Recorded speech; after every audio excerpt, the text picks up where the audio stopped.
Sugatan ang lalaking nakamotorsiklo matapos na mabangga ng SUV sa Cauayan City. Insidente sa pool sa CCTV. Naka-alerto Jeric Pasilyao.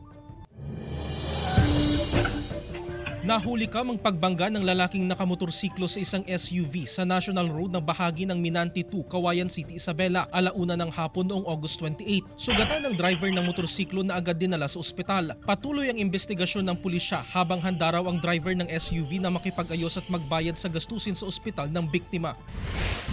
Patay ang 55 anyos na magsasaka at sugatan ang dalawang iba pa habang lulan ng garong sa bahagi ng Barangay Mabini, Santiago City, madaling araw noong August 26. Base sa investigasyon ng pulisya, nasa unahan ng garong at ng aktong papasok sa inner lane nang tuluyang mabangga nito ang isang kotse dahil sa lakas ng pagkakabangga, tumaylapon ang garong. Patay na nang madala sa ospital ang driver ng garong. Sumuko naman ang driver ng kotse na nakainom umano ng mangyaring insidente. Samantala, nakipag-areglo na ang driver ng kotse sa pamilya ng biktima. Jeric Pasilyao, 1 North Central Luzon.